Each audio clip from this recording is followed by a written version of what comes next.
That's right, isn't it? Another Junior Firpo moment. I'm blaming that on high stress levels at the moment. You are watching the West Yorkshire Football Show, finally not on mute. I'm Stephen Brown, and joining me to discuss Leeds 2, Newcastle 2, it is Jason Booker. Jason, how we doing, mate? I'm all right, mate.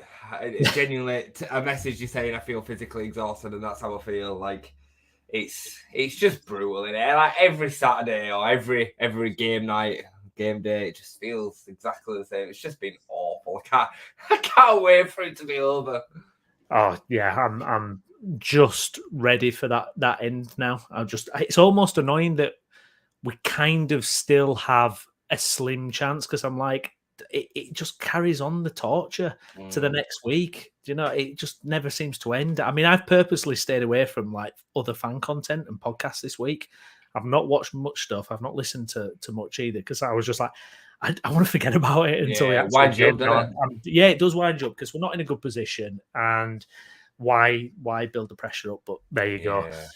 So yes, Leeds United 2, Newcastle 2. We're going to try and kind of get through this in some kind of order, but it's going to be near impossible. We will go off on tangents, no doubt.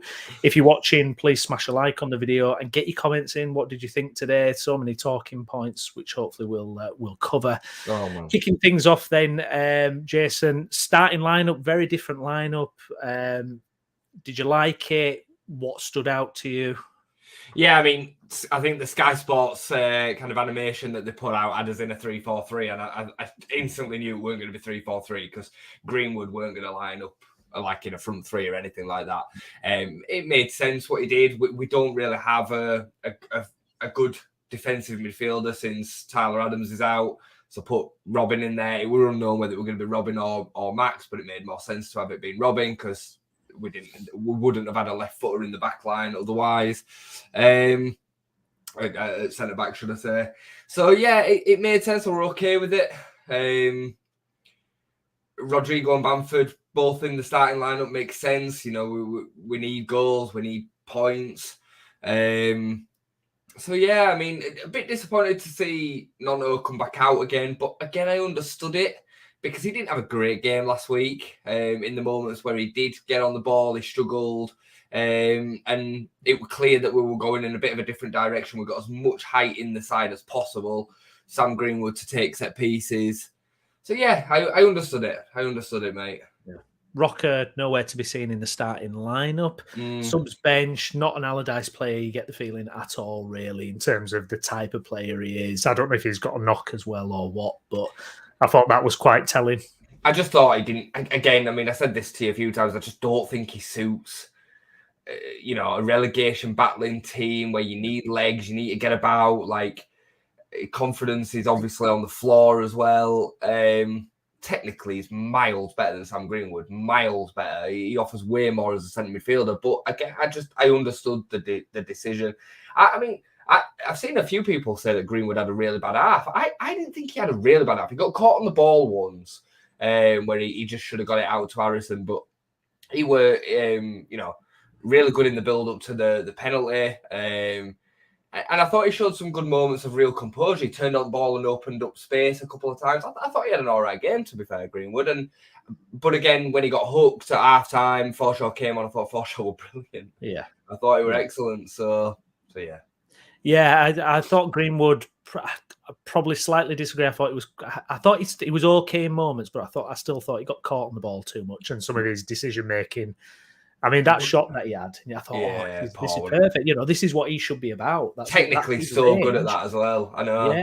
No, he right. had a free. I think there were a free kick as well that he just kind of put behind everybody, and you're just like, mate, that's your place in the team. Yeah. There. That's what we need. The real problem with Greenwood at centre midfield is he's so bad without the ball. Like, he can't tackle at all. He cannot tackle, but nor should he have to. Really, he's not a centre midfielder. He's a striker or an attacking midfielder at the very deepest. So yeah. I mean, again, it all just pushes back to recruitment problems. I just wonder with the Greenwood thing, why when you've got someone like JB, why would a JB not get an opportunity? I don't know. I feel like sometimes managers look at the number of appearances a player's already made and be like, oh, they must be more senior, right? Just stick them in. I'm like, yeah. What about actual kind of? I get that, but in defense of Sam with that, like bear in mind how little time Sam has. I could understand that be where he would probably go to decide whether he's ready for the first team or not. Bielsa trusted him, Marsh trusted him. You know what? All right, fine. I've seen him a bit in training. He's a set piece specialist. Let's play him. Yeah. And Rocker, didn't do enough to probably earn his trust in the last game. So I get it from Sam's point of view. But you're right. Like there probably has been a little bit of that.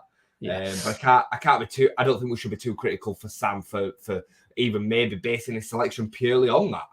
You know what I mean? Yeah. So no, I get that. Going into the game, then I thought it was kind of that usual mix of chaotic. I thought we couldn't hold the ball. Obviously, we couldn't keep possession or anything, and it was kind of up and at lots of tackles flying in, giving a lot of free kicks away, but kind of keeping Newcastle at bay, disrupting any kind of rhythm they were trying to get in, and it was kind of weirdly effective. It felt like Big Sam football in a way where it was a lot of long balls. You could see that players were just launch it, get it, and just don't even look side to side, just get it forward. Seemed to be the mission statement. I mean, obviously, you can kind of break the game down, and to get any sort of organisation to analyse the game, you need to do that a little bit.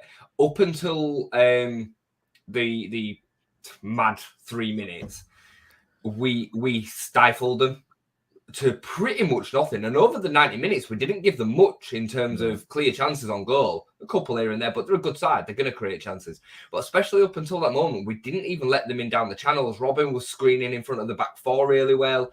I thought Rasmus was excellent.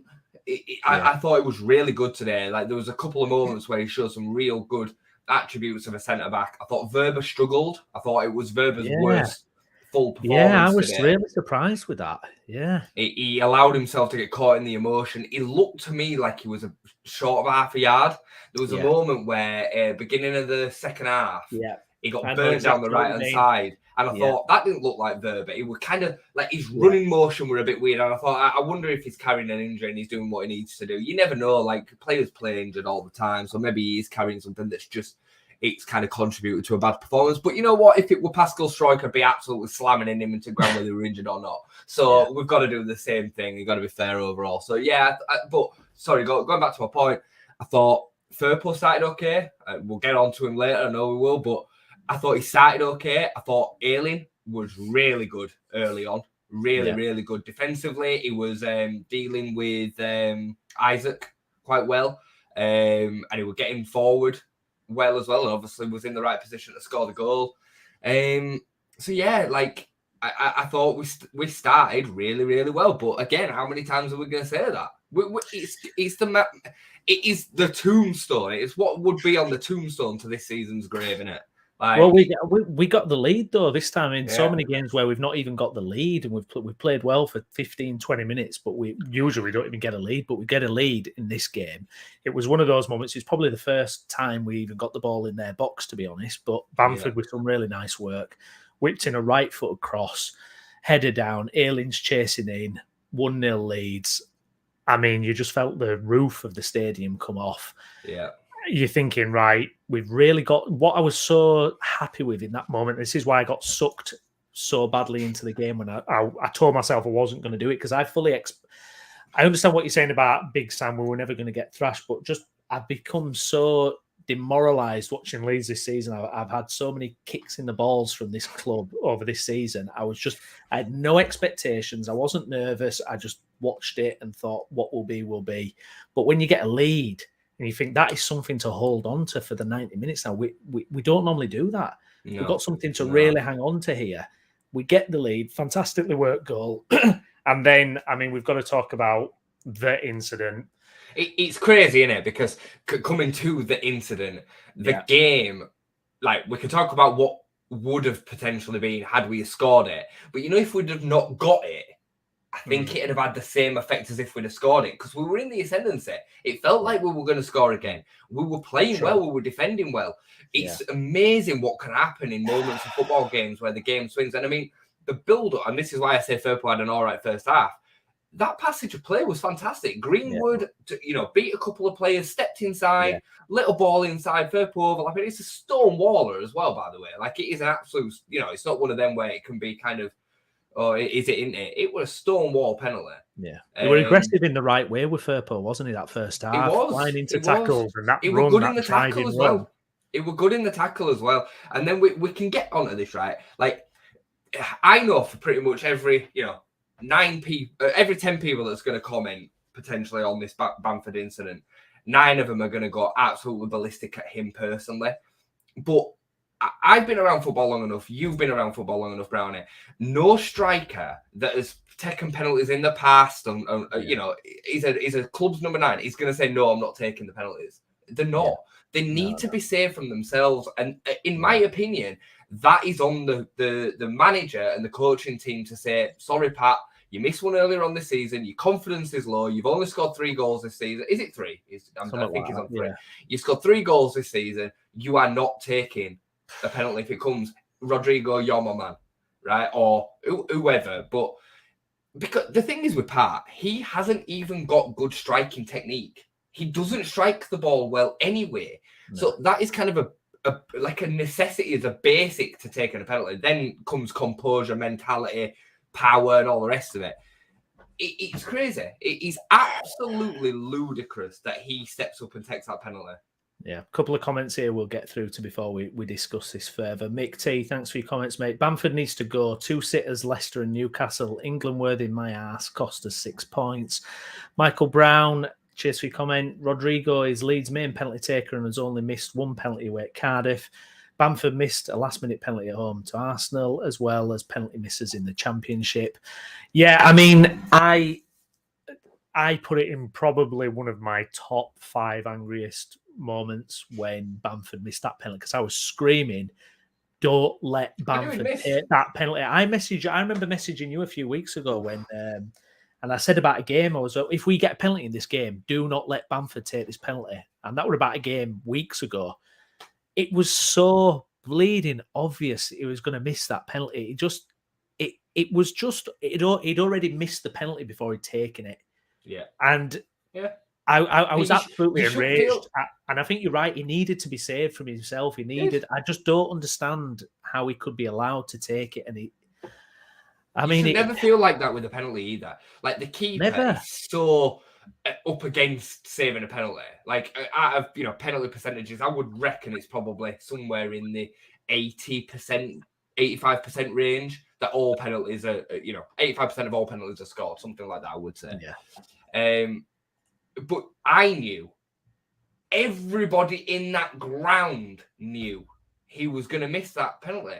It wasn't even in doubt for me.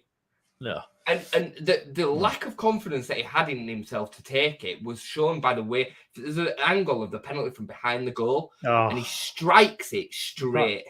He's looking at the guy. He just can't even. Yeah, he strikes it really straight. Don't try and curl it. Nothing. He strikes it straight. It's just a terrible penalty.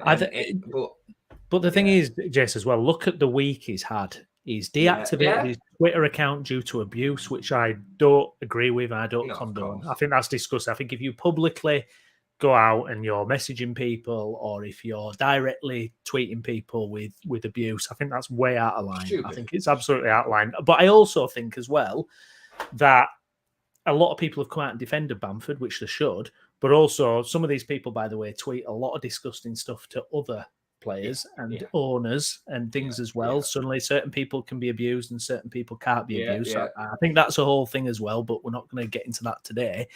But he's had a bad week. The guy's had a bad week. It's on his head. He can't score a goal. He misses big chances. It's building up this idea. It was very poor against Man City and it got highlighted. Yes, it was a hard game against Man City, but there were moments not under pressure where he gave the ball away and he didn't do the basics, and he's had a bad week. Don't let the guy take the penalty. Cries 2-0, Jason. We could have had there 2-0. I know. But you know what? You know what's most disappointing? I thought he was playing well up until that point. Yeah. Like, I'm not saying he was playing amazing, but he was making Botman and go with the other centre back today. Is it Shah? Shah, yeah. It was giving Botman and Shah a hard time. There was a moment where he got played over the top and he actually beat Botman for pace. Like he was linking play. Like there's a couple of moments where it were, you know, a bit wasteful here and there, but he was having a decent game. The cross I thought was good into Rodrigo. You know, that good passage of play was good. So yeah, so then when that happens, it kind of takes the wind out of his sails. And he didn't, you know, it weren't bad second half, I didn't think, but it's self-sabotage. I said that to you. Yeah. You asking for it to be a problem. Yeah. Give it to your most experienced international, your top scorer for the season. Give it to Rodrigo, a player that scored bags of penalties in front of that end of the ground. Like it makes no sense. It makes no sense. Rasmus scores today and he takes himself to the same amount of goals as Patrick Bamford this season. Like, and Pat hasn't missed that much of this season through injury. He's been available for most of it. So it's just a bozo decision. Bozo. Yeah. The thing is, I mean, it's difficult for Sam, you know, Allardyce in that situation, because how can you come in and take it away from him almost? Because it's this thing of, oh, Bamford. I mean, he made a big deal in his press conference when he joined the club about Bamford's the main man and Bamford's someone he's going to rely on. And how do you then say, well, you're not taking the penalty? But I don't know. It's kind of like Melier, Brownie. It's no different to dropping Melier. It's a big management decision that you need to make. That I mean, you've said it yourself. That could have been the difference between us winning that game and not winning that game. 100%, so if the decision, you know, if that is of that level of importance, is scoring that penalty in that moment, which usually it always would be, you have to make that big call. You have to make that big call.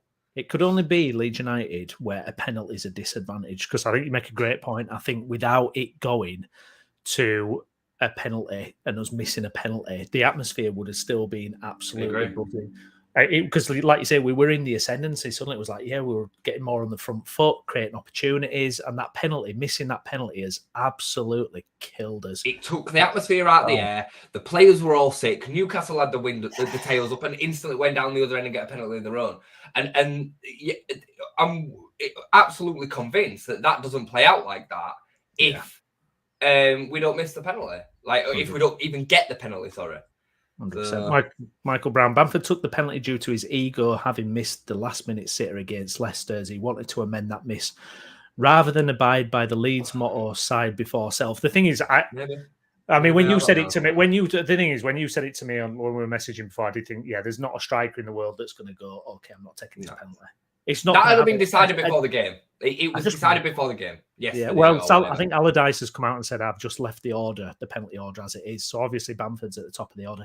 Please take that guy off penalties now. If we have another penalty between now and the end of the season, if he steps up to take that penalty, I'll have a heart attack. Jason, I will actually have a heart attack, because I can't see us shoot ourselves in the head. I mean, this season, some of the self-sabotage, like you say, is just, he's not even good at them. He's not. From memory, he's had one good penalty, and that was behind closed doors where he wrapped it right into the top corner. I can't remember who it were against, first season in the Premier League. He scored one against Blackburn at home when he was on a bit of a bad Barron run in the Championship season. Was that the when he gave it that as well? It weren't that game, but that were against Millwall, but it were a similar kind of situation with him, getting criticism and whatnot. But the penalty was crap. Like the keeper went the wrong way. It was a crap penalty. Like, you know what I mean? So yeah, I just think it's a bozo situation from everybody. You know, I would never want to hear a striker say, "I am not confident to take this penalty." Like, that is not what you want to hear your striker saying. So he's not going to do that. Even if he feels that, he's not going to do it. He's a number 9, yeah? So the manager, Robbie Keane, like if I were Robbie Keane and the ability that Robbie Keane's got, and they'd have probably been doing some sort of element of penalty practice at some point this week, I would imagine, he should be saying to Sam, look, with his confidence the way that it is at the moment, it can't be him. It should be him. It should be Rodrigo or whoever else. Like, you know what I mean? Rodrigo should have got in there and demanded it more, or just got in his face and be like, I'm taking this. Or I'm not a fan of that. I'm not a fan of it, because it puts even more pressure on him. If he then misses it, he looks a massive, wally. But technically, you know, Max Verber can take free kicks. Sam Greenwood's probably not the player that you'd want in that moment, given his age and whatnot. But what I'm trying to get at is technically there are so many players that strike the ball better than Pat, and there's so many players in that team that deal with pressure better than Pat. Like he's not a composed striker, is it? So it's just stupid. It's just a stupid, isn't it? Would you, on the back of the big chances missed a penalty against Arsenal, missed that sitter against Leicester? It's really difficult to analyse Pat Bamford at the minute because you're just looking at these things going, we'd have had how many more points if this guy was competent in that way, if he'd have done what he should have done. And it's really difficult because you don't want to get into the thing that you see a lot online of, you know, one player getting absolutely blasted. And I'm not saying in the past, you know, I've tweeted angrily about players. I used to do it a lot. And I really regret some of that because I think afterwards it just looks a bit silly. But it's hard not to look at Pat Bamford and go, mate, you've cost us so much this season. You really have cost us so much. It's not his fault as such. It's the recruitment's fault. Yeah. It's the fact that we're still having to sit through 95 minutes of Patrick Bamford being our best number 9, out and out number 9. Yeah. And he's terrible. Like he is at this stage, he is a terrible Premier League striker, but he still is the best striker we have in terms of the overall player that he provides. And it is of such low level. Rodrigo is obviously a better finisher than Patrick Bamford, but Rodrigo doesn't do enough of the other stuff. He doesn't. It's crazy to say, but he just doesn't. So, you know, I understood playing both of them today. I thought Rodrigo had a really good 65, 70 minutes or whatever. I thought he played well. He's put in some yards in as well as a lad. Yeah, like tackling and pressing and stuff. I would say he's showing himself to be the biggest leader in the group and the one that cares the most. That's like, you know, it's just the way that I see it. I think that's the case, but he can't. You know, today the amount of times that ball would have just come straight back at us if it had been him in Pat's position against Botman and Shah. It's a fact. We don't want to hear it, but it's a fact. And that then becomes Pat is doing the best with what he's got at his disposal right now. The problem is the recruitment again. If we'd have had Gyökeres, and I use him as just a realistic example of somebody that we could have got, I don't think we're in this situation. I don't. And that's just one player. It's not sexy enough though, is it? Because it's not. You know. No, it's not. Ridiculous. Honestly, when we come to the analysation of this season and we start picking apart Victor Orta and you know this last 2 years of mismanagement, honestly, I can't wait. Yeah, I know it's going to be a 6-hour show. I think at least it'll be as long as that Bielsa press conference, you know, Spygate, won't it? It'll be like that. I think. Get my wall chart out. Yeah. And then of course, you know, in the Leeds way, we missed the penalty. They go up the other end. I don't know, what was it, 3 minutes later or a couple of minutes after? 1 minute 50 between the two penalties.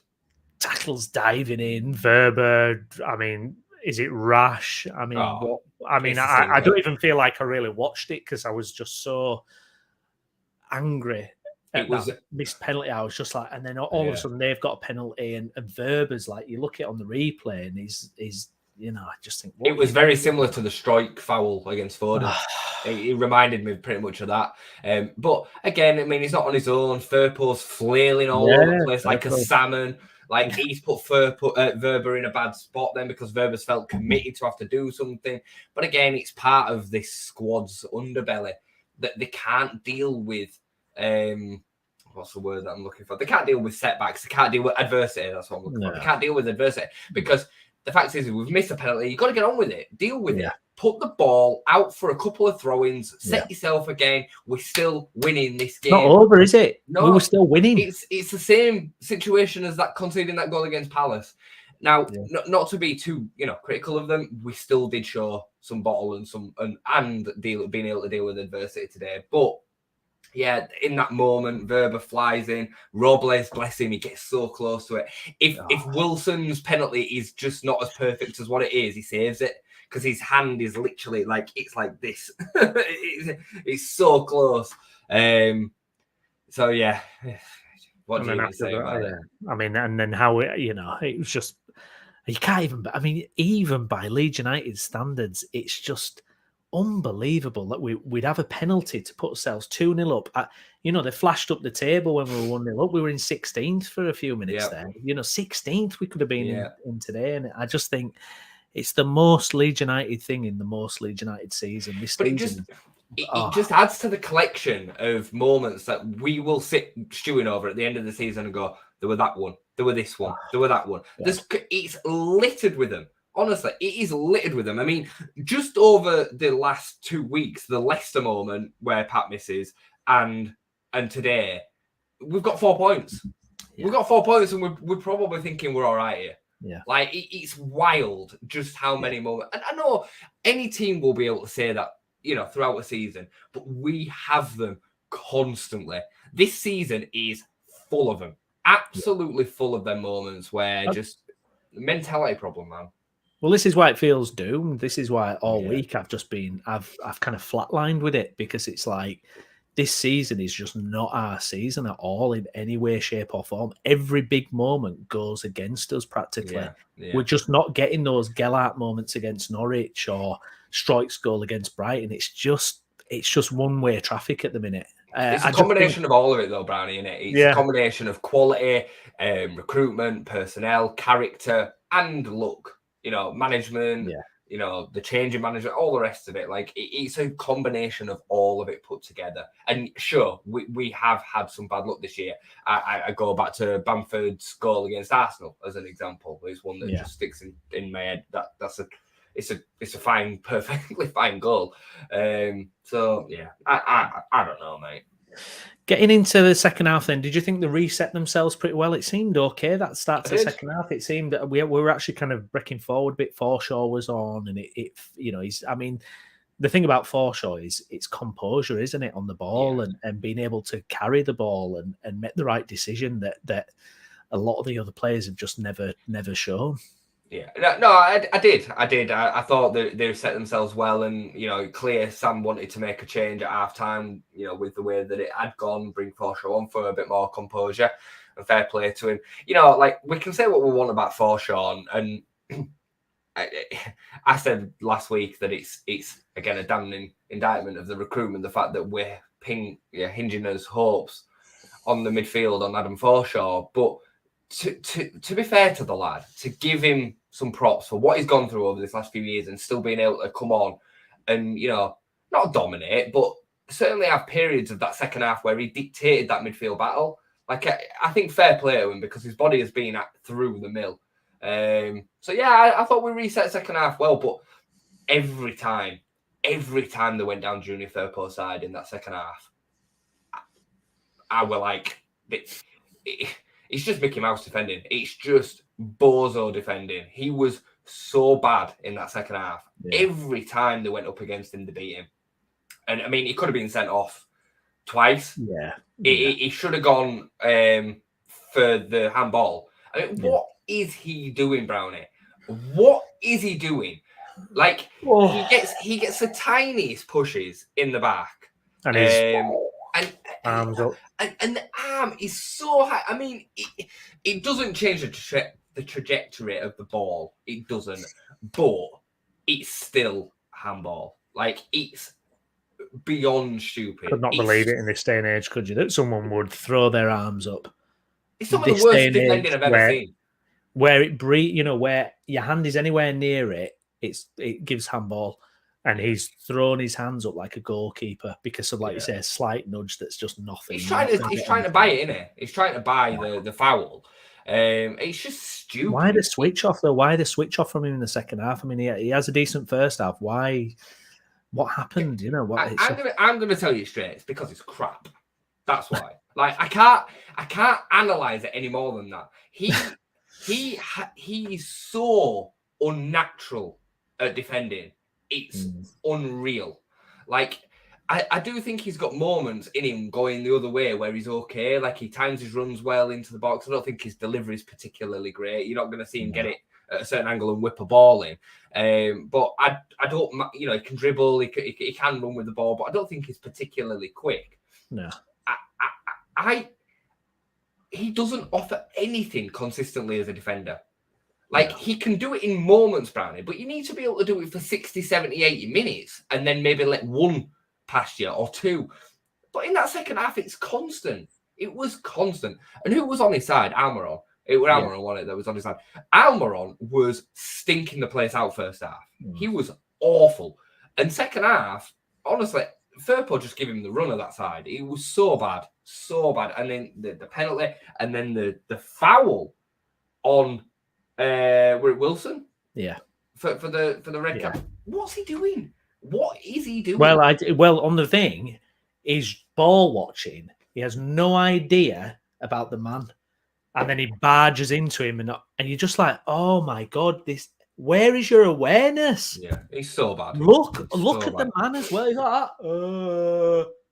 he's lazy. He's so lazy. It's untrue. Me. Like, no, he drives me absolutely mad. And this is this idiot club that got 3 right backs, stockpiled right backs, and left one left back. How stupid can you get? Like you say, recruitment. I mean, what? And then playing Pascal for the first 3 months of season because Firpo's injured. I mean, it's just wild. Idiotic. It's just an idiotic season. I don't want to be revisionist on it because he's not good enough for the Premier League. He's not when I say this. But Leif Davis has won Ipswich's Player of the Year this year. Is that right? Yeah, he was in team of the season for Ipswich. They've got promoted. Now he's probably a championship left back. He didn't get in Bournemouth's team much over Zamora last season. But Junior Firpo is worse defensively than Leif Davis. And to go back to your point of how have we left ourselves with only one natural left back, like how has that happened? We've let out an able body that can play there for if he's injured, yet we'll force Stroik to play there instead. It's just wild, honestly. Everything that we kind of talk about goes back to talking about bad recruitment. It all leads back to it, all of it. 100%. Yeah, that's certainly all the way. At that point, when it was 2-2 in the game, I was like going back to my kind of like corpse state. I was like, I'm just going to watch the rest of this game. I'm just going to divorce myself from the emotion of this because I can't see how Leeds get back into this game. And then, man of the moment, Rasmus steps up, whacks it at Kieran Trippier's head, and it deflects in the net, and suddenly it's kind of lift off again. We're back in with a sniff. I thought you were excellent today, Rasmus. Yeah, you've got to say. There's a lot of commotion going on around. Doesn't it? Yeah, it does. It takes away the responsibility that he's got of going forward because technically he's pretty bad on the ball. Well, he's terrible on the ball, but he can head the ball and he can defend to a point as well. And I think when he's centre back, he's got it more in front of him. He's not having to worry so much about what's going in behind him as much as when you're a fullback, it goes into that channel. It's turning you a lot. I quite like him. There were a moment where Robles were coming out and he weren't going to get it, Robles. And Rasmus just took over. He took control of the situation. I thought it was really good today. There were 2 or 3 moments where he made, really significant blocks. And he won pretty much every aerial duel I think he had as well. And you know what else with Rasmus? Like, I know he's a bit of a passion merchant, but I genuinely, again, think he really cares. Like, he's one that is really all in. He's all in to do the best that he can. So, sometimes that is all you can ask. Yeah, 100%. Jamie, thanks for your comment, mate. Once again, Bamford cost us a win. Why is he constantly picked when he is awful and is a liability? He should be dropped single-handedly. Relegated. Jamie, it's the recruitment again, though. Who else are you going to play there? Like, the facts are today, pretty much everything that we built going forward came through him. Like, he's terrible in front of goal. His composure is horrific. He's not a good striker of the ball. All that, we know that he is never going to score his goals. But because the recruitment has been so bad, we're left in an option where we're still forced to play him for 95 minutes. Yeah. Like, you can say, throw Nonto there, throw Joseph there, throw Perkins there. All of them responses are wrong because they're still not as good as this terrible striker that we have because the recruitment has been that bad. Yeah, like that's the truth. It's frustrating for us to hear it, but it's the facts. Yeah, 100%. Sorry, I'm getting animated. It winds me up that I'm having to actually talk about the fact that he's our best striker. Like it's pathetic. Honestly, it's like when Norwich had Van Wolfenstinkle or whatever his name was, or they had who did they have in the year that they went down last? The American Josh Sargent. Yeah. Like, it's like strikers like that. You know what I mean? And it leaves you no hope. I mean, how disconnected Radrizzani is with like actual footballing matters when he comes out and says it's impossible for us to get relegated, and he serves up this team to keep us up. It's just wild for me. Well, I mean, you've got to say, he has. This is bigger picture stuff, but he has put faith and money and investment in the wrong people. Yeah. Orta's decision making has been absolutely horrendous. Jesse Marsh, for me, is definitely culpable this season. Yeah, of course. If we get relegated, that man is definitely culpable. He did a terrible job this season. Jesse Marsh. So many winnable games and winnable moments, terrible tactics and decision making and all the rest of it. You're 100% right, mate. 100% right. And I think, you just compare the situation to the other teams that are in and around us. Everton have got their own problems off the pitch. There's a reason that they don't have too much resources. Like, they are on the cusp of getting deducted. They still could get points deductions in the future for their spending. But you have a look at Leicester, and I'm not saying that Pat Sandaka and Ian Acho are, going to ever light up the Premier League, but these are the strikers that are playing for a team that are on the same points as us, and we have one out and out number 9. It's just nuts. Even Southampton, you could argue, have more in that position than we do. If I had to swap for Southampton's front options, not that tall striker that signed from Genk, he's terrible. But if I had to kind of put us in a position where I swapped our out and out number 9s, and I would class Bamford and then the 2 young lads. I don't think Rodrigo's an out and out number 9. He's done a good job in that position this year. If I had to swap them for Shea Adams and who's the other lad for Southampton? There's another lad. Played for Blackburn. Young, small lad. Oh, Adams or something, is it? Armstrong. Armstrong, yeah. I think like that. I would. And they're not very good strikers either. And they're the team that are on 24 points and going to get relegated today. You know what I mean? That's how bad that area of the team has been recruited for. And it's not just a striking position. Defence is the same. Yeah, but I'll tell you what, by the way, did you watch any of the Southampton-Nottingham Forest game the other night? Watching Southampton was like watching Leeds. Yeah. Like the good start, and then the crumble. I was like, oh my God, watching carbon copy of Leeds here, by the way. Bad. Jesus. McCarthy were terrible as well. I thought he had a stinker keeper. But just coming back to it, the fact that we're playing all these players all over the place again in different positions is, again, another damning indictment of our recruitment. The fact that Rasmus is turning into a better centre-back than a right-back tells you how bad the scouting was on Rasmus. Robin Koch plays centre midfield today. He's not centre midfielder. You know what I mean? And Sam Greenwood's playing centre midfield as a striker. It's wild, mate. It's absolutely nuts that we're talking about it. By the way, how did you think Koch got on today? I thought he did okay. Like, he put himself about, I'll say that. Like, he made a few rash tackles and made some fouls, but I thought he did the job of screening the back four quite good, considering how bad defensively we are, especially first half. I thought he did quite well. I thought Weston McKenna was very good. Yeah, I thought he covered a lot of ground as well, didn't he? Was getting around, didn't he? Yeah. He really put it in today, and you've got to say it as it is. We've been quick to give him a lot of criticism. I thought it was decent. Well, it's hard to deal with today in isolation because of how bad the season's been and how important it was that we get 3 points for the situation we're in. But they're a good side. They're a really good side, and we limited them to very little in open play. They only scored 2 goals, and they were both from penalties. You know what I mean? That says more about, again, the moments of stupidity. Both of them involved Junior Firpo, unfortunately. There was a lot to like. If we were 13th and we'd just served up that today, you'd be saying fair play, good point.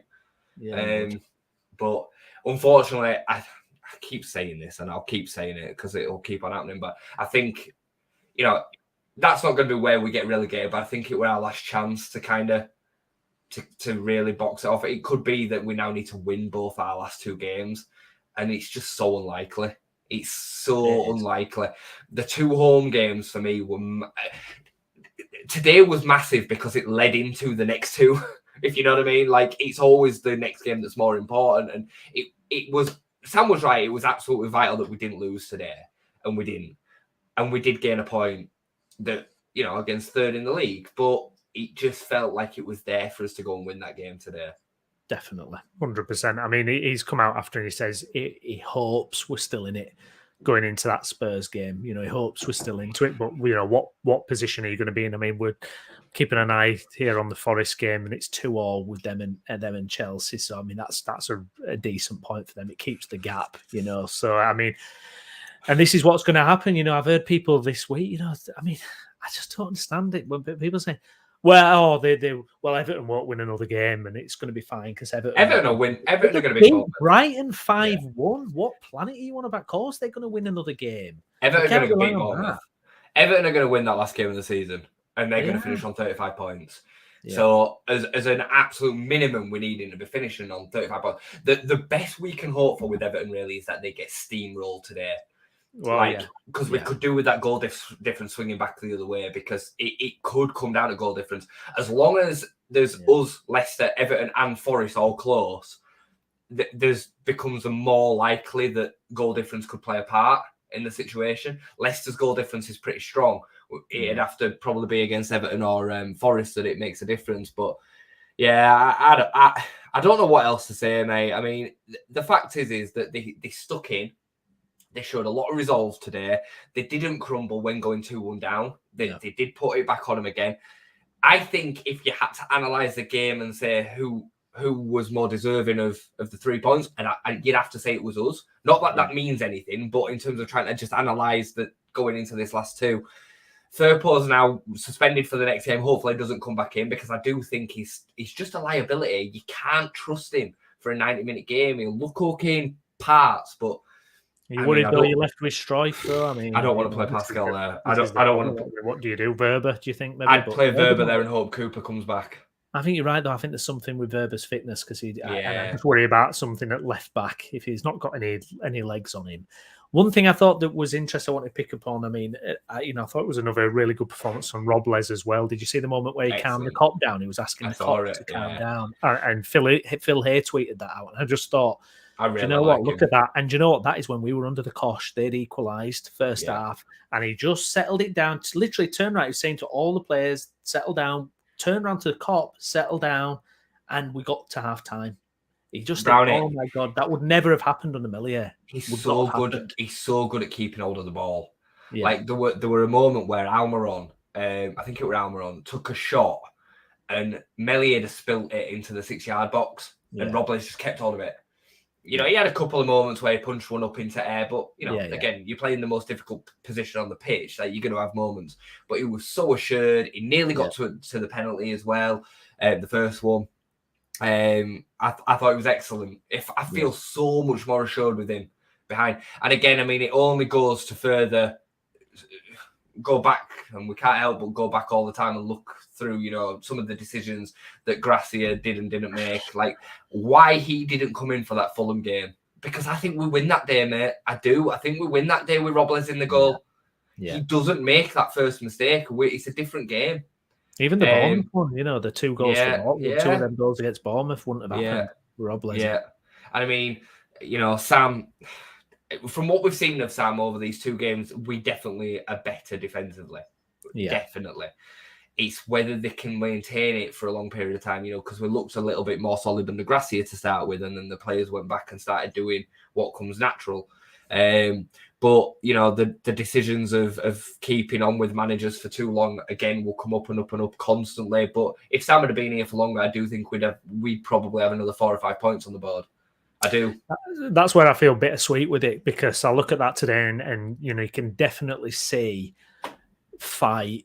You can see a bit of attitude, a bit of roll your sleeves up. He's got personality. He's got personality, and it's such a shame that it's so late in the day, because let's be honest, if after Marsh went, if we'd have tried to bring Allardyce in, it'd have been the same as Schroeder. No one would have accepted that at that point in the season. Everyone would have been like, Allardyce? No. Do you not think? I don't think it'd been like Schroeder. Maybe not to that extent. I know what you mean, though. I don't think people would have accepted it at that point. But you think, God, if we'd have had Sam in by then, I mean, you just think of we wouldn't have had those Maulins. We wouldn't have had those Maulins. Why wasn't Gracia sacked after Liverpool? Like, I that's the one that I go back to. It was so obvious that we were so far away from what had gone on. So we'd got spanked by Palace.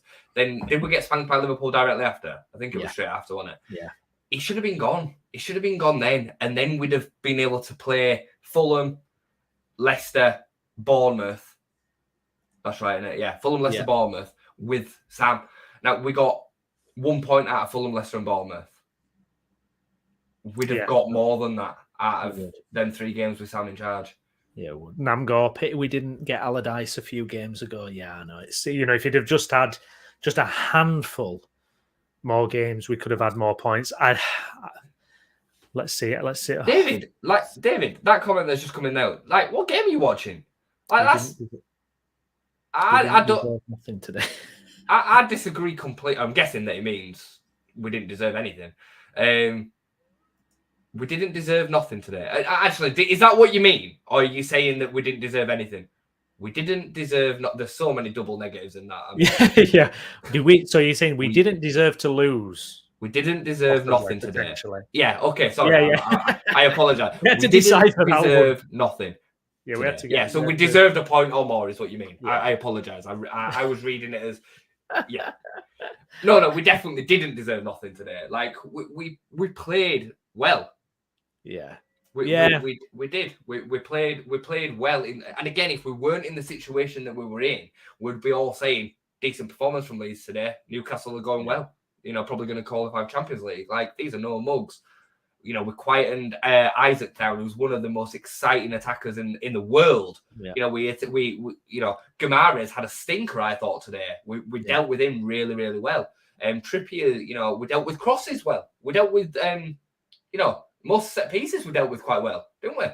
Yeah. No, and they've got fantastic delivery. So yeah, I can't remember clear-cut chances for Newcastle. They were cutting through us like what had happened previously. Just looking at it then, if it finishes 2-2 with Nottingham Forest, they move up to 34 points. They're 3 points above us still. Big one, Everton tomorrow. Like you say, if Everton could get an absolute thumping, that would really help us because they've got +4 on us goal difference, which is pretty sizable, really. It at this point. I've got a weird feeling about Leicester against Liverpool. Yeah, I know Liverpool are in form, and I know everything points to it, but it's a bit like today's game, mate. It's a bit like today's game. Leicester's fixtures are, I think, almost identical to ours. Like, they play Liverpool at home, we play Newcastle at home. They play West Ham at home the last game of the season. We play Spurs, and we play West Ham away. And I think they've got an away game that's similar to that. They're very similar fixtures to us anyway. Did they play Spurs away? I think they do. They've got 2 of the same games as us, but away from home and at home as well. Michael Brown, if Leeds are eventually relegated, I will keep Sam on as manager in the Championship as he is getting the best out of this group of players. I mean, it's going to be interesting, isn't it? What happens at that point? I mean, this is what I mean. We're chatting with Steve Downs about Huddersfield this week, and it's a similar thing for them. I could fully see Huddersfield ringing Neil Warnock in February next season, going, "We need you again," because where do you go? What do you do? There isn't, in our position, it's so hard. If we get relegated, being in the Championship, you're the cup final every time especially now we've been in the Premier League 3 years as well. Yeah. It's just going to be so hard. And maybe you do need a Big Sam. Maybe you need a Big Sam in the Championship who can has the experience and knows how to do it. I just don't know. I think that's a conversation for a different time. And I think there's other things that come with it. Like, I think, we need to know who sporting director is going to be. We need to know who ownership's going to be. Yeah. There's all that comes attached to it as well. I think we need to be careful not to just, get too excited. We did this with Gracia. I did it too. We were happy by a decent start and all the rest of it. And I think we just need to be careful. I can understand some reason behind Big Sam in the champ. We need a year of stability. We are desperate for some stability. So I get it. I do get it. But I just think we need to one step at a time. I think this Forest result today is... It try and go with me. I think it's a worse point than our point today is. because Chelsea are crap. They are so bad. Now, and at this stage of the season, like, results are all over the place. Forest were winning that game as well. Like, I think that is a weaker point, if you like, than our point today. Forest then go and play Arsenal at home and are playing Palace away on the last game of the season. So let's just say that, let's just say for argument's sake that Forest lose to Arsenal, which you would expect, yeah. They then go into the last game of the season on 34 points, right? That's right, yeah. So we know the position that we're in. We have to go and beat West Ham next week. Now, you know my position. You know where I've been throughout all of this. Like, I've been very much camp out, we're down. But if we can go to West Ham and win, and we bring it back to Ellen Road in a shootout against Nottingham Forest, because Forest will be level with us, but behind us on goal difference, who knows? We give ourselves a chance. There's going to be twists. And I think that's how Forest fans will be looking at it. Forest today will have been looking at that and thinking, we really need to beat Chelsea away with the form that they've been on. And I just don't trust anything. I don't trust anything because nothing makes sense after Everton beat Brighton 5-1. Yeah, and I just think games that you think are not winnable for other sides, the other teams have results in them. We do not have a result in us. We don't have a win in us at the moment against anyone. I mean, what's the last game that we won? Forest, wasn't it? Nottingham Forest. Yeah. I wouldn't be surprised in the slightest if Everton beat Man City at home tomorrow. I wouldn't. I agree with you. What you're saying, I agree with you. 100% can see Everton getting something and being like, right, bye-bye, relegation zone. I really can. I mean, after that, they've got Wolves away, Bournemouth at home. I mean, but like you say, Bournemouth at home, Everton. I mean, they win that. They win that.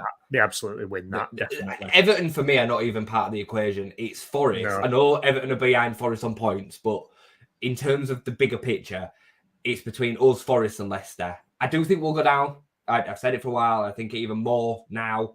A win today would have been massive for just the overall picture, the psyche, the confidence, and everything. But I think it'll be us and Leicester, and obviously Southampton. Brian, that was our win. If it wasn't for Bamford and Firpo, both liabilities. David Link, Everton will win. Nam got enough promise to get good results in the last two games, as long as Nonto gets more of the game. What do you think with Nonto? Do you think he played it right when he brought him on? I thought he made a huge difference again because of his composure on the ball and how you can't get the ball off him without fouling him, basically. And I do think that made a big impact. And actually for the equaliser as well, he crosses a great ball in. And what do you think with Nonto? Would you keep possibly as a weapon from the bench, or do you think maybe get him on a start? I think, when you're Big Sam and you're trying to make us more defensively, robust, and you're going up against a good team like Newcastle, while it can seem like, you have your best players on your pitch right from the word go, we're not lucky enough to be in a position where we can kind of get away with that. What Sam, I think, probably is thinking is we need to get to a certain stage in the game, hope that we're still in it or in front or, level or whatever. And then you bring on a Willie Nonto when, Trippier's maybe a little bit more fatigued. We can get in that area, concentration levels are down and all the rest of it. I understand the thought process around it. And I think the way that we started the game, we wanted a bit more in the centre of midfield because we only had Jack really on the wing, didn't we? Rodrigo started on the right, but he didn't really. He was playing central as well. So again, like I say, I understood it, I guess. I think going into next week's game, we need to win. So my feeling would probably be that Nonto would start. Yeah, but it's made me chuckle. I'm not going to next week's game. I'm not turning up and going on a long journey, waste my time supporting this club. I think we've all felt similar feelings this week, David, there. I'm not going to lie. I've been absolutely... this season, on the back of last season, and like you say, we're crying out for stability moving forward. We can't have another season like this, whether it's in Championship or Premier League. Emotionally, we can't take this, can we? God, it's not just the football, is it? Either no. It's everything off the pitch. we still don't know what's going to happen with the ownership next year. We've had 4 managers this year. It's just all over the place. And, teams that are built in and around to have relegation battles in and around the bottom have got, like Burnley. I don't know they sacked Dyche when it was going a little bit wrong last season. But, even when they were going towards the end of every season and they're still in it, they're built differently for it. It doesn't feel the same for a Burnley fan that it does for a Leeds fan. It just doesn't. I know it doesn't. So yeah, it's painful, man. It's real. This season's been awful. This season's been worse than last season by a mile for me. Yeah, 100%. Yeah, 100%. It's just, it's absolutely awful. A few comments to get through here. Ishtar, thanks for your comment, mate. Leeds give 3 penalties away in 2 games and get a red. Other teams score 7 goals in 2 games.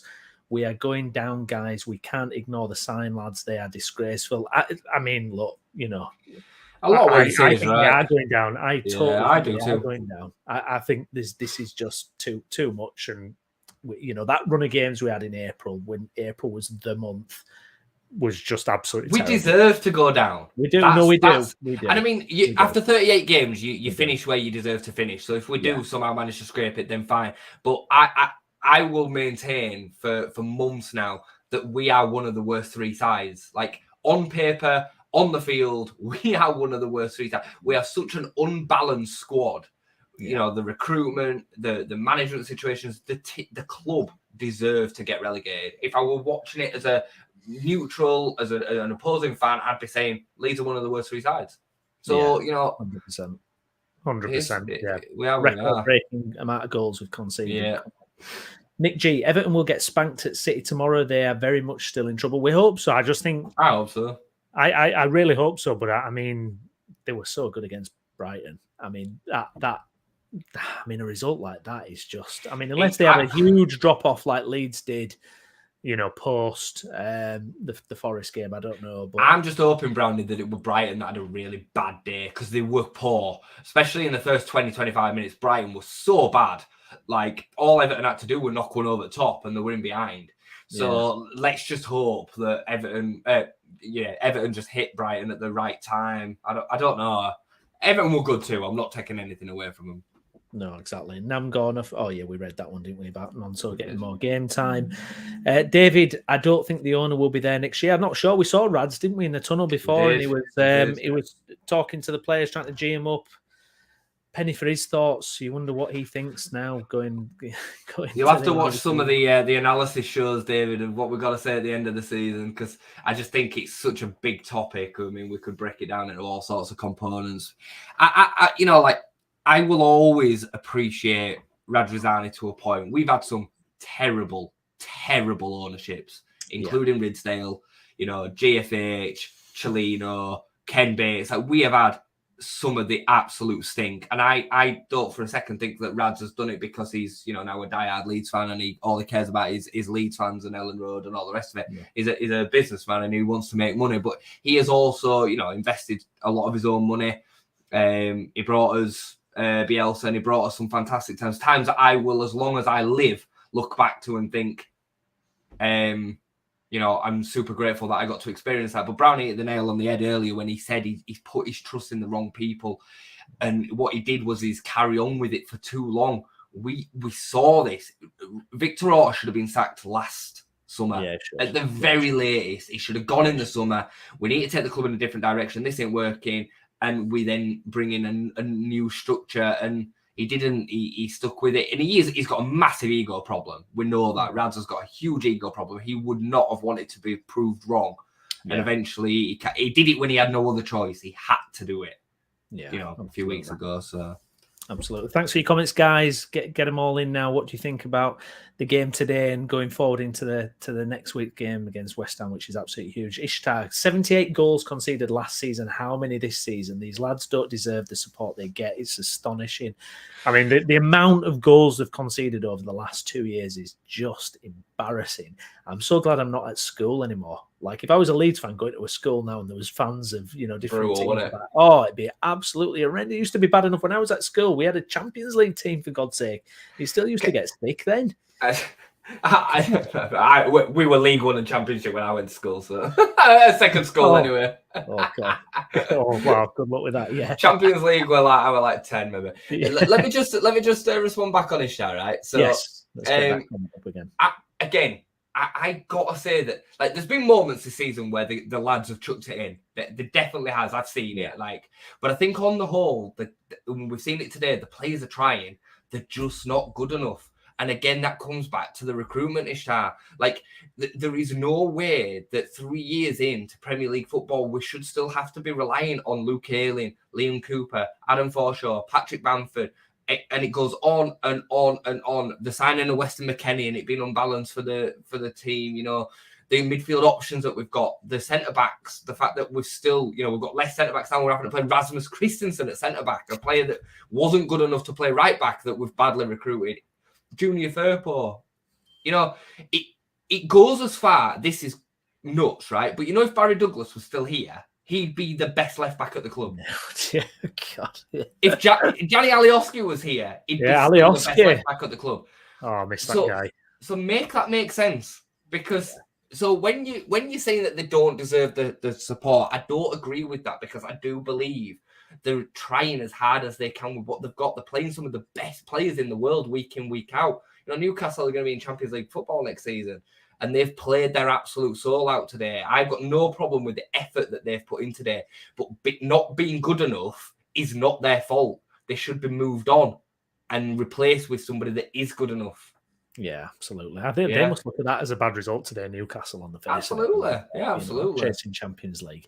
Richo, thank you for your comment, mate. Believe we can get a point tomorrow. What do you mean, mate? A point tomorrow? Oh, he's an Everton fan. Oh, see, this is to be fair, this is what we're worried about. This is what we're worried about. I think you can. I think you can. Evening, great result for Leeds, puts pressure on us now. I mean, it does a little bit, but I think, you know, you're playing Man City, so it's, you know, if you get anything from that game, it's just a bonus, isn't it, really? In it, I think it will definitely go to the last day now. I hope so. I hope we're still in the fight by then. David's done another double negative, and I'm like reading it again. I don't think Rutter won't be there next year, David. So you don't think that Rutter will leave? That's how I'm reading that, right? I don't think Rutter won't be there next year. So he will be here. He will be there. That's what I think he's saying. Well, no, but I don't think anyone would sign. I don't know if anyone could sign him on these wages and transfer fee. Blimey. Andy, thanks for your comment. I do think we are one of the worst 3 sides in the league, but I still think another 4 points, win and a draw, will keep us up. We just need to go for it at West Ham next Sunday. Absolutely, yeah, it's going to be fascinating. Allardyce going back to West Ham there. And if we go down total clear out and start afresh, going to certainly be interesting to see what to do with that there. Nick, thanks for your comment here, mate. We've touched on this. Rasmus is much better in CB. Yeah, it's amazing, isn't it? What a difference. But like you said, Jason, it's just less for you to have to worry about. Centre back, like, don't get me wrong, you can tell the difference between a good centre-back and a not a good centre-back. But in terms of the responsibilities of what you've got to deal with, it's very much a case of everything that's in front of you. Ball comes, you head it away, you know, you clear it away. Tackling in itself is, you know, a bit of a dying art. And I don't think Rasmus is bad in the tackle. I think when he plays at fullback, because his responsibilities is that he sometimes has to go forward and you have to be a bit more technically, you know, astute to be able to move the ball out of your body and whatnot. He just gets caught out. He's just not good. But I think at centre-back, he can do an all right job. I do actually think he's probably our 3rd best centre-back right now, behind Verba and, unbelievably, Robin Cox still. I do think he's probably our 3rd best centre-back. And I'm not being harsh to Cooper when I say that. Like, Cooper is Championship centre-back and he's made out of biscuits. Like, when you carry is he just injured now at the minute? He's just injured again. Yeah, Sam said at his presser the other day that he was injured again. Andy, the lads showed fighting spirit today, but we don't have enough good players for the Premier League. If we go down or stay up, total reset of the club and players required. But correct, Andy. We'll see. I think Ishtar's come back and said it's a combination of lots of factors that have generated this situation, but I definitely have seen them under Gracia not put that effort in. Under Jesse and under Sam so far, they did try. Yeah, it's a weird drop off with Javi Grassi. I'll never understand what actually happened from that Crystal Palace. What I'll say to that, right, Brownie, and by the way, I've got nowhere to go tonight, so stay on as long as you want. Right? Yeah. What I will say back to that is that just imagine being a player in the environment that has been created by this club this year. Yeah, you know, the recruitment, Victor Orta, the management, the 4 manager changes and all the rest of it. You know, I've criticised Weston McKennie, but imagine being Weston McKennie. Oh, you know, he comes in and then on the Sunday, Jesse Marsh gets sacked. Yeah. You know, and we kind of see them as fans sometimes as they should just be robots and they should just be perfectly in the mental zone to be professional footballers all the time. It's not how it works. No, plus his mate got injured as well straight away. So his mate's not there who, you know, was going to help him bed in, etc. Makes a massive difference. And, you know, all of that combined, you know, what must the players have thought on the final day of the transfer window when we had Gakpo and Bamba Dieng and all that? Like, the players talk. They must think this is an absolute circus. And then Willie Gnonto comes in and our manager at the time says that he's not Premier League ready. And within 2 weeks, it's clear he's his best player. You know what I mean? And then Javi Grassi, you don't play him at all. Like, imagine all this going on and then trying to deal with going out on a Saturday and getting 3 points. Yeah. Under the pressure that they're under while they're not good enough. Like, you know what I mean? So I just think it's easy to look at it as just that 90 minutes that happens on the pitch sometimes. Yeah, absolutely. Nick G. Wober was brought in by Jesse. Then Jesse was gone 10 days later. Exactly. It was absolutely bonkers, wasn't it? Ernie McKennie needs to get his wand out. I know. Yeah, we'll wait and see about that one, won't we?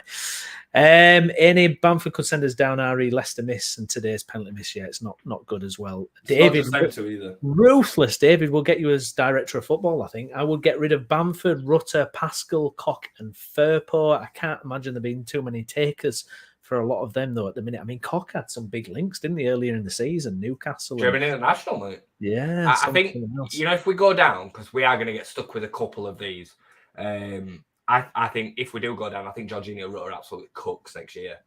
Like, I think he'd be the player to look at because we're going to lose Willie. We're going to lose a lot of the kind of talent that we do have that we would want to keep. I don't see how we sell Rutter because it just costs too much money. Like, the investment that we have put into him only makes sense to kind of try. Like, I would say that nobody would spend over 15 million on Rutter. So what we're going to do, just lose 20 million in 6 months. It's not going to happen. We'll end up keeping him. He's probably got a relegation wage drop, I would imagine, that will kind of compensate some of this massive wage that we're putting on. But I've seen a bit in Rutter that makes me think that he could be a player. I think he's got an attitude issue. I think he's probably lazy in training. But I think he's one of them players that when he actually comes to what we see on the pitch on a match day, I think he's got something about him. He just wasn't the player that we should have signed when we did. Yeah. It's just a stupid signing. Yeah, I've got to admit, I would have liked to have kind of seen more of Rutter, definitely, 100%. I think he had a very interesting game against Fulham in the Cup where he was creative and he was doing things that the other forwards can't do at all. Ishtar, Jason, it's a total mess, but other clubs have issues too. We at Leeds always seem to turn into apologists. I don't buy it with respect. I mean, I have been super critical all season. And Brownie, I'll tell you, I've said that we were going to go down from about February. When we sacked Marsh, I think it was, I said, look, I think it's too late. My point is that you can only hope to get so much out of a certain pool of talent. The facts is that we're in the position that we deserve to be in because we're not good enough. And all the teams have problems. Look at where they are also in the table. Leicester have problems, they're 19th. Southampton have problems, they're bottom. Everton have problems, they're 17th. Like, there ain't a team that I would consider that have problems that are now in and around the relegation zone. West Ham maybe, but I think West Ham have just had a transitional year, and I think they've had a lot of games this year, West Ham. And they're still, they're now comfortable, aren't they? They're not going to go down. No. So, absolutely. What do you think about? I mean, I'm not advocating that we should get Jesse Marsh when I say this, but you look at like West Ham, and you look at even Nottingham Forest, sticking with Cooper, and potentially these the teams that have stuck with the managers have kind of got themselves out of trouble. I mean, I don't know if that's horses for courses, mate. I think he'd be clutching at straws a little bit there. I think David Moyes has got a lot of credit in the bank. He still carries a lot of respect. There was no sign that the players had stopped playing for him. And I think Steve Cooper has got the whole of that club behind him. I think, he's had a big job to do there. Big job. That rebuild that they had, I think they had something like 8 loan players and then something like 6 that left on end of contract when they got promoted. I think they had something like 7 first-team players. And the amount of signings that they've brought in is crazy. It's absolutely nuts that he has managed to pull enough of that together to be able to get 32 points or whatever it is now, 34 points on the board. It's a hell of a job. He's got some talent in that squad. I would swap our squad for theirs. I would like that. It's more equipped for the Premier League, but still trying to put them all together as he has done. I think he's done a hell of a job. Not for me, Jesse Marsh. We were going down. We were absolutely going down. The only thing that's kind of made that look better is the fact that Gracia came in and got 3 wins. Yeah, that's because we'd lost so many winnable games, Brownie. And he will lose it. Yeah, I mean, that second half against Forest, we played well first half, came out second half, he couldn't do anything. Steve Cooper made one positional change, one tactical tweak, and the whole game had gone. No, absolutely. Any please City thump Everton tomorrow? Indeed, yep, absolutely. Andy, we will lose some players, but it will not be like fire sale as it was before. Wages will be reduced, and we will see who wants to stay and bring Leeds back to the Premier League. Rodgers or Pot for me. Interesting shout. Andy. God knows why they've come. Andy, listen, I'm going to paint this picture for you right now, right? Okay, and I am not a pacifist or a negative person by any stretch of imagination, right? But relegation will be horrific. It will, right? We're going to be stuck with the players that were not good enough before Bielsa and being 4 years older. They're going to be in and around the side. We're going to have kids to bleed in. We're going to have a management change. We're going to have an ownership change, sporting director change, right? The players that sounds heavy. Yeah, it's going to be horrific. The players that will then leave. So we're going to lose some of the most talented players that we've got, i.e. Nonto, will Verba want to stay, players like that. The players that are then forced to stay are going to be offside. They're not going to be, so there's going to be players that will end up going past the transfer window expiring that don't want to be at Leeds United, that are on 50% of the wages that they signed on, right? Or 60% as been reported. Imagine what effort they're going to put in at the weekend. I'm telling you, mate, it's going to be brutal if we go down. Yes, we'll have parachute payments, but I'm telling you, anybody that thinks it'll be a ride like Burnley have had this season to top of the league is so mistaken. We are not built for that. Go and look at Burnley's team. Go and look at Brownhill, who's still there, who can do he's a top-level championship player. Jack Cork and players like that. And then the connections that Vincent Kompany's got to bring in some of them loan players that he's brought in. I'm telling you, it's a different world. It's so much easier to finish 17th in the Premier League than it is to finish in them promotion spots in the Championship. I'm telling you. I mean, I do agree with that. I mean, for me, it just feels like we're at this point now, even if we stay up, I could fully see another year like this, though. Where we need a year of stability and we can't go on. But I mean, you have to gut the squad this summer. Whether you stay up or you go down, there's so much needs to be done. Like you say, not just on the field, but behind the scenes as well. I mean, director of football, who's going to own the club?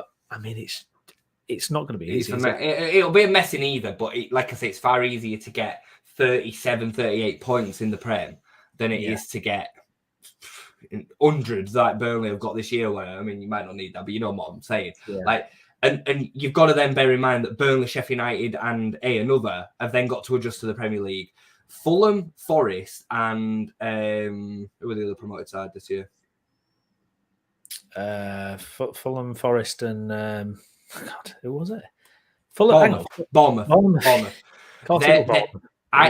Them three are far more Premier League ready than the three that are coming up this season. I think Burnley will probably be all right next season. I would imagine that Sheffield United and whoever the other team is will be, struggling to stay up. So you kind of then find yourself in a position where you're just fighting over one spot again.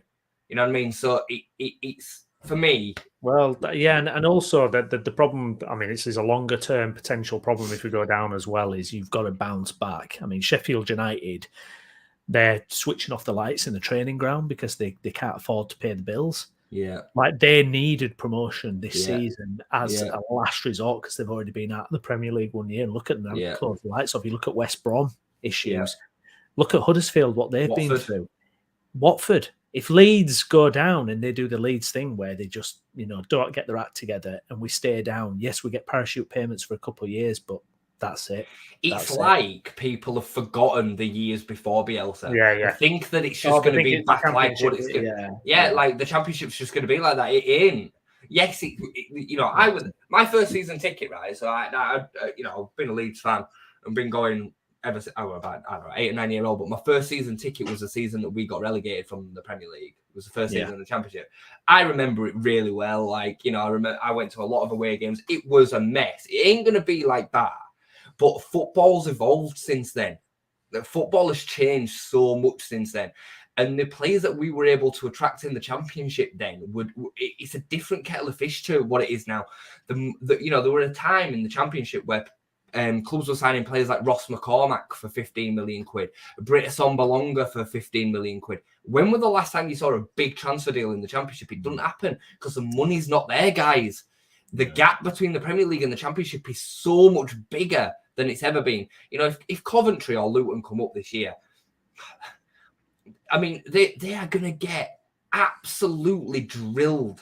Sunderland, I would say the same. I think the only team that are semi-Premier League ready are Middlesbrough. They've got some decent players running through that squad.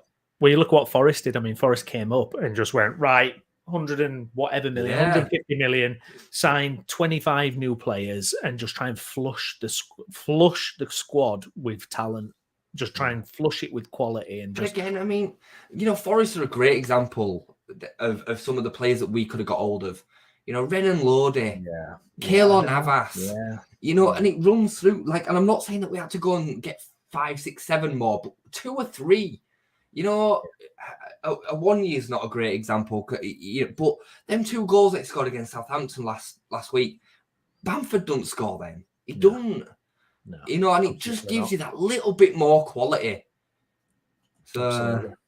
Andy, if the 49ers take over with majority ownership, they will persuade players to stay and invest in the club and get them back to the Premier League. Now, the thing is, I mean, this is supposed to be a Newcastle versus Leeds review, but I think we're at that stage of the season now where you can't help but go into the bigger picture because I just think how can you not with what's staring us in the face, really?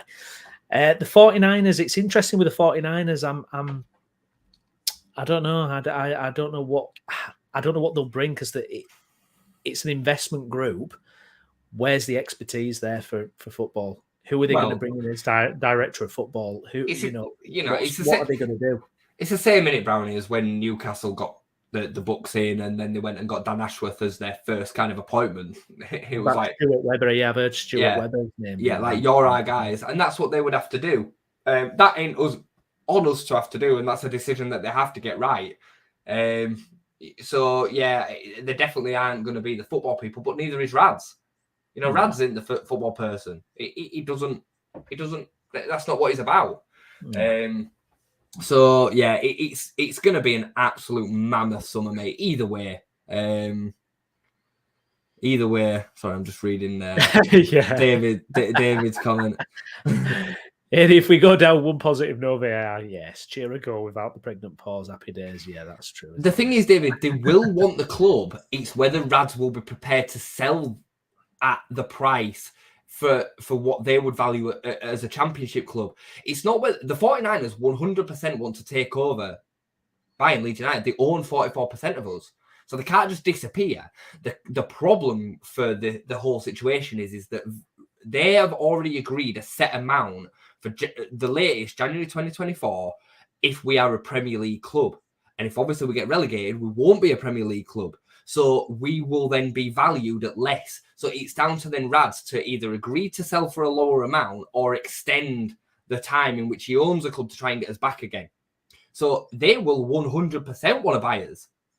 They will 100% want to buy us in the summer, but they'll want to buy us for about 150 million, whereas they've already agreed to 400 million in the Premier League. So they won't piss off. They can't, because they've already put in hundreds of millions to own 44% of us. They've ratified some of these signings. Yeah. I mean, my dream scenario is we stay up on the last day. And do you remember when we announced the Aronson signing about 10 hours after we stayed up? I'm like, right, we stay up, announce the takeover. Victor, Rads, sorry, bye. I mean, just thank you, take the money, go, and let's just get a new regime in and let's just get this figured out. If we go down, God Almighty, it's going to be absolutely. I think he goes again, mate. If we go down, I think he goes again. I think he will agree a deal with the 49ers where can't do this split ownership. We can't have this split ownership. January 2024. The date moves to January 2024, and he knocks 50 million off the price. That's what I think he does. Just this split ownership is causing massive problems. If you read about what is happening behind the scenes, it's a mess, isn't it? It's a mess because sell Jack Harrison. No, don't sell Jack Harrison. You can't have that going on. The 49ers pulled the plug of that. Have you heard that? That's what's come out this week. So the 49ers pulled that at the last second. Victor and Rads especially wanted him gone. They wanted to be able to have that money. Bring Zaniolo on a loan to buy, and then if we stayed up, they'd sign him. That's what they wanted to do. 49ers wanted Gracia in after the Everton loss. They were like, no, we need a coach, we need a manager, we need somebody, not just Scoobs. You just can't operate like that. You can't go forward where it's. I don't think the sporting director should have any decision over whether a manager stays or goes either. So I've heard loads of back and forward that Orta wanted Marsh to stay, Orta wanted Gracia to stay, and Rads wanted him out, and all the rest of it. If Rads wants him out, he's gone. Gone. Yeah. Like, it's your club, man. Like, there needs to be one man at the top that says, this is the decision, I'm sorry. If you want to walk with him, walk with him.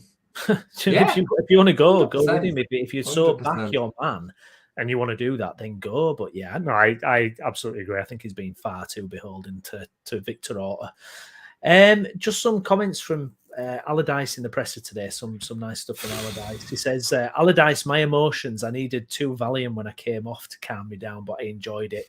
This gave me some hope going forward. Allardyce on the first penalty conceded by Leeds all week. It's stay on your feet in the final third, especially in the box. It happened last week with Pascal, and he got a bollocking at the end.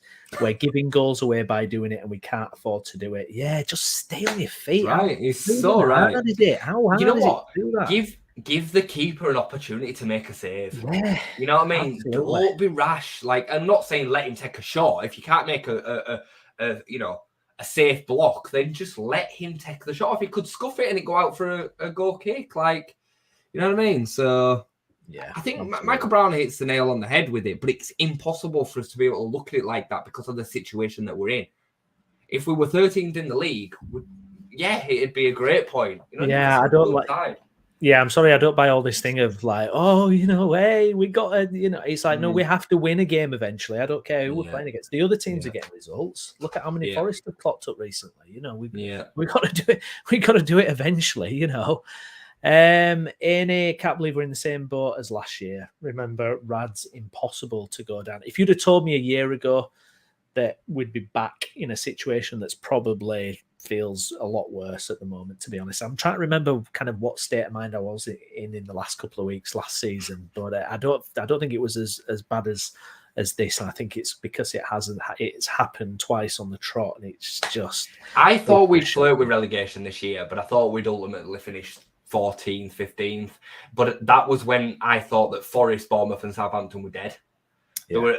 There were a switch in the season where Bournemouth started getting it together. They made some really good signings in January. And I remember saying to you, I think Bournemouth will pull away from it. And they have. And Forest, they just keep on. They have bad spells, run bad results, but then they keep picking up enough points to just keep themselves in it. They didn't win a game, did they? Forest did not win a game for what was it was ridiculous, like 12 games or something stupid, wasn't it? They had this enormous run of bad results. Forest, mate, have won enough of them games that they would hope to get points out of, especially at home. You know, they beat us at home, Southampton at home. They've made a bit of a habit of picking up good points and wins at home. And we look at our fixtures, look at the drop of points against Southampton away, Everton at home, Everton away. And it goes on, Leicester at home, Leicester away. You know, Leicester had lost 6 on the bounce and not won a game all season when we went to theirs and gifted them a fucking win. Like, and it just goes on and on and on against teams like that. We deserve to go down. We do. We deserve to go down. I mean, we just deserve to go down. We really do. I hope by miracle we stay up, but I mean, it's just been absolutely dreadful, and we've just not had those moments this season that we even got last year. I just don't want to experience the Championship, Brownie. I can't do the Championship. I don't want to experience the Championship Keith again. Andrews and please, Don Goodman. God, I just, like you say, I think people forget just what a slog and how hard it was in that league. You know, it's an absolute minefield. It's that league, and I just don't think Leeds have that bounce back ability, especially when how we've got so much to sort out in the summer. Sporting director, playing squad, managers, coaching staff. I mean, we ballsed up Jesse Marsh's coaching staff. Did you hear about the lack of we had Tosha, who was Chris Armas. Yeah, we balls that up completely. It's like an amateur setup, for a Premier League club. We've got so many things that we've got to sort out. How do we get our act together for that Championship season? I don't know. I think it's ruthless. I think teams are so well organised and well run. I just think you can't go into it like especially at the top level. In the Premier League, you can't have any half measures, and that's why us and Everton have been in this position for 2 years in a row, because the ownership and the structure and the management of the whole club is just a mess. Yeah, absolutely, David. If we are in the Championship, nobody will want to come and manage our team. They might do. We might not necessarily want them to manage our team, but there'll be somebody there. The thing, I mean, if somebody put a comment a minute ago about why do we always get the terrible managers? Again, let's just look at the overall picture. One of our worst managers over the last few years is Heckingbottom. He's just got Sheffield United promoted. Yeah. You know what I mean? Like, again, what you don't see the things that these people are having to contend with behind the scenes. And the fact is that Rads and Orta, the lunatics running the asylum. Like, 100%. It's just been crackers.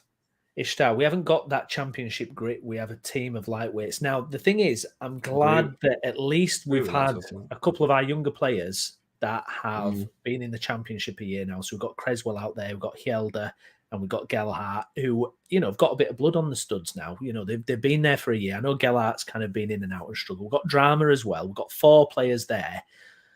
At least they've played a year in the Championship, proper football. I mean, that is at least a base, isn't it? It's something at least, isn't it? Yeah, it is. It is, mate. I mean, God, honestly. We will get Lee Bowyer. Hey, I could see that actually. If it's still Rads in charge, if it's still Rads in charge, I could 100%. I could see it too, but I'm not about that. He's praised him before, hasn't he? So, oh God, that'd just be. I'm not about that. Definitely. Not when you think about it. If you never played for Leeds United, you'd never in a million years be asking for Lee Bowyer to be the manager. Yeah. Michael, by the time Leeds play West Ham, they would have played 4 matches in 10 days. The Europa League conference tie is it the Europa League conference? They're not in the conference. Europa League. Yeah, it's the conference, isn't it? Tie is still in the balance, and I think they may rest players after their semi-final next week. Do we play them after or before the game? Right, let's have a look at this then. So West Ham have they're playing Brentford tomorrow, and they play on the Thursday. Yeah, they play on Thursday, the 18th of May, and they've got us on the 21st. Is that Saturday or Sunday? I can't remember next week. Sunday. So it's, but if it's a positive result and if they're feeling good, the energy, the mentality, they may be in a really good spot. If they put themselves in a I was thinking it's not just about tiredness in the legs, is it? If they win that game, which you'd expect them to, or win the tie, they then come into Saturday's game buoyed by it. People are playing for the positions for the final. Yeah, you know what I mean. So is it as easy as they've played a lot of games? Like, hopefully it works like that for us, but I don't know. And I mean, the facts are is it might not even matter. No. Like, it might not even matter. Like, we might win that game and still go down. So With the position we're in, 100%. 100%. Ishtar, I like Shaxx too. Yeah, Jamie Shackleton, interesting one. I thought he was going to be an absolute baller when he came through, but it didn't really happen. But, I don't think he's done much at Millwall, has he? No, he's pulled up trees, has he? He struggled to make the starting lineup most weeks, to be fair. Exactly. Jerry, keep Big Sam. He will do well in the Championship. There's probably an argument, I think, if you haven't got much sorted in your club, and you go down, to keep him Big Sam, someone who can at least kind of organise what's in front of him, rather than. I wouldn't be against it. I wouldn't be. I think we just need to be, like I said earlier, I think we just need to cool it and look at the overall picture. Let's not get ahead of ourselves. But I definitely can see why that would make sense for a year in the Championship if we do go down. Absolutely. Oh, Jack Harrison hat-trick last season away to West Ham. I think that was the last ever Bielsa ball. I think that was a 3-2 win away against West Ham, and it was an incredible. It's probably the result that ended up costing us the season, to be honest. Because if we'd have not won that day, I still think we'd have gone out and made a couple of signings. Well, yeah, that's the thing, isn't it? Yeah, that's how it works. Funny how it works out. It's a bit like the Liverpool result this season. Yeah, at Anfield. This is what I mean. So Leeds, the only team that could get a penalty that actually works against them, get a win, and it works against them. I mean, what is up with this bleeding club, man? Honestly, I know. No old players as manager. Remember Alan Clark? I know about Alan Clark, how he absolutely bombed as manager. He took us down into the old first division. Eddie Gray never really succeeded as manager either, did he? He had 2 spells at it. No, he never did it as well. Mind you, who else? I mean, I don't think it's a steadfast rule though. Look at Pep Guardiola; he didn't do too bad. He's done all right. He did all right at his ex-club, didn't he? He's done all right as Pep, hasn't he? But it's going to be. I mean, it's just going to be something else. Everton, Man City. Are you watching it tomorrow or? Yeah, I will. If Man City are not winning 3-0 in 10 minutes, I'm going to be stressed, man. I want to see them goals flying in. But I mean, they've had a tough game against Real Madrid. A draining game, mentally draining game. And I'm going to Etihad on Wednesday. Are you for second leg? Oh, yeah, wow. I've got tickets through work, like complimentary tickets. So it should be. It'll be nice to watch a good game and not have to worry. They actually pass the ball and they can control the football sideways. Yeah, wow. Yeah. Technique is on, goodness. On show. Good goals, penalties being scored. That's the. You'll come on next stream with a Man City shirt, won't you? Be like, I'm switching. I've had enough. Blue moon. Good stuff. Have we covered everything? Is there anything else? Jace, honestly, I could probably go on talking all night. And I mean, we've had some good back and forward, like with some of the guys in the chat. And it's not a case of I don't think any of this should be, our opinion or your opinion or my opinion is right. It's an opinion, isn't it? I just think, I think some people sometimes are so quick to actually blame the player as if they're doing it intentionally. It's a lack of quality, and the problem with us all stems at the top and the recruitment for this season. We've still got so much of it wrong. He had a good game today, but Rasmus, look at the recruitment in that. The fact that Luke Ayling is still our best right back. How? The depth of the midfield and the situation, signing McKennie late on, just goes on and on and on. Jesse Marsh said at the end of last season that we needed 2 strikers, didn't he, Brownie? Yeah. We signed none. January ends, we still didn't sign a striker because Jorginho Rutta's not a striker. Honestly, it goes on and on and on. We needed another left back. We still didn't sign another left back. It's just wild, mate. It's honestly nuts. I'm loving some of these comments. Bandy, thank you for your comment, mate. This is my 53rd season following Leeds United. I am now running out of time. If we go down, I may never see us in the top flight again. Bandy, fucking Jesus. It's brutal, mate. That hurts my heart, man. So did you see the Revy boys then, Bandy? Would you have been around for the real good times? Jesus. Michael Brown, Ayling 250th match for Leeds, Bamford 150th. Firpo's 50. Firpo's that can't be right. That can't be right. That can't be right. He didn't play that. Please tell me that can't be right. Ishtar club statement says that arrest and life ban has been issued. Hope it's for Bamford. And David, I hope Bamford arrested. Oh, blimey. There you go. My goodness me. What can we say? Between now and the end of the season, if we do stay up, he's going to play a massive part, guys. Because he's the best we've got. Anywhere. He's the best we've got. The problem does become though, if you have another big moment, if you get a penalty against West Ham, if you get a penalty against Tottenham, it can't be allowed to. It can't. No, it can't. Allardyce has to go right. No, you just no. But again, I know I said this earlier. You have to put that, certainly a big chunk of it, on management and Sam. Like, Sam's an experienced guy, to say, "Oh, I just left it as the list that it used to be." Like, come on, like that'd be one of, like, if I was setting up a team to be, I'd come in as an emergency manager. It'd be one of the things I look at around here. I'd be like, right, okay, who takes penalties? Well, Pat, you've not really scored this season. I'm really sorry. Like, I don't have the confidence. You missed one earlier on in the season. Rodrigo's taken some this season. He scored most of them for Leeds. I think he's missed one this season. He's the top scorer. He's my man if he's on the pitch. Yeah. I think that's that is something, a management responsibility. Yeah. In my opinion. 100%. Bandy, how did the fish-eyed fool Jesse Marsh get past our board? Well, I think a lot's got past that board, to be honest. And Aney as well, following since 1968, ups and downs are plenty. God, I can't imagine if you were watching us when we were winning trophies, I can't imagine what it's been like since then, because we've won basically bugger all for 40 years, apart from obviously 92 league title and a couple of championships. That's it. But here we're still here, aren't we? Look at this. It's Jesse's fault Bamford missed. Jesse support there, Ishtar. Is that what's going on there? Blimey. I think he's digging him out, really. I think he's digging him out. Oh, mate. What are we going to do? I don't know. We've seen an hour and a half whiz by here. I tell you, get strapped in for that end of the season analysis one. We're going to be on hours. I'll make sure Mrs. goes out. Yeah, well, that's what we need to do. Yeah. Get plans for the missus, the other half, and say, right, I'll strap yourselves in and get ready, because it's just going to be absolutely mad. It is going to be mad.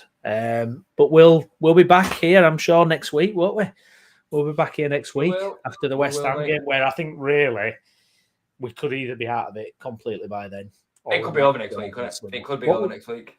What was the last situation going into Brentford last year? Was it we were in the relegation zone at the start? Yeah, we were 17th. We were 18th going into the last game against Brentford, and Burnley lost, and we won. Oh my God. So, Ishtar, enjoy your chats, lad. Good work. Thank you very much. Ishtar. Much appreciated. It's been really nice interacting with you guys. It's like a group therapy session, really, isn't it? That's what we've been calling these Leeds United videos for a few months, I think. It's what it's felt like. We all want the same thing as well, though, we Brownie. Like, no matter how it comes out, like I am guilty sometimes of stepping on Twitter and reacting to some stupid bonehead thing that I see. But at the end of the day, I need to remind myself, like we all do, that it's just sometimes reaction and emotion. We all react in different ways, and it's all because we just want to see as club do well. Like, we just want to see our team win and be successful and not be relegated. It hurts, man. Like, it hurts more than anything. Like, it dictates my whole week, really. So, it's tough. Yeah. No, 100%. Now, come on, David. Next week we'll confirm our relegated. Sunderland losing to Luton. Is that right? Oh, putting it out. By the way, just quickly before I ask this question, what about Peterborough smacking Sheffield Wednesday yesterday? I know. What a fall from grace that's been. Yeah. Sheffield Wednesday were flying away with that title, and then they ended up finishing third, and they get spanked 4-0 against Peterborough, who finished sixth. They only got in it on the last day of the season, mate. It's wild. Who thinks that we still go into the last game of the season with a chance? Like that, just before we finish, that's something I'd be interested in knowing. What do you think, Brownie? Do you think we? What do you think? I think we will, because I think this season is going to maximise the torture. So we're not going to definitively know a week before the season ends. It's going to eke out the pain right until the bitter end, I think. So, yeah, I think for that reason alone, we will. Not because we'll actually do it, just because the pain has to continue, because it's just how it's the footballing gods. Do you know what I mean? Let's just quickly, we're just going to be punished consistently. Right, quickly between me and you, okay? Yeah. So Everton, who do Everton play next week? So Everton have got Wolves away. Wolves away. Okay, I'm going to say that they get 4 points. They beat Bournemouth and get a point against Wolves. Okay, Yeah. So that leaves them on 36. Yeah. That's right. That's right. Yeah. 36. Yeah. Leicester have got Liverpool, Tottenham, West Ham. I'm sure it is. They've got Liverpool, Newcastle away. Newcastle. So they have and West Ham at home. Let's say they lose to Newcastle. Do you think they'll beat West Ham at home? I think they could beat West Ham at home. So I know you think that they might get something on Monday, but let's just say let's just say they get one win, so they finish on 33. Yeah. So 33, 36, Forest. So Forest have got Arsenal away. Arsenal at home and Palace away. Yeah. What do you think they get out of them two?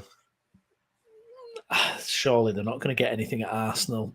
Surely not. I could see at home or Arsenal. Could see a point at Palace. So you think they get a point? At 35. So they finish on 35, and then that leaves us. So what we're saying, Forest on 35, Everton we said 36. Yeah. Leicester on 33. Yeah. So Leicester are gone. Yeah. Then it's Forest.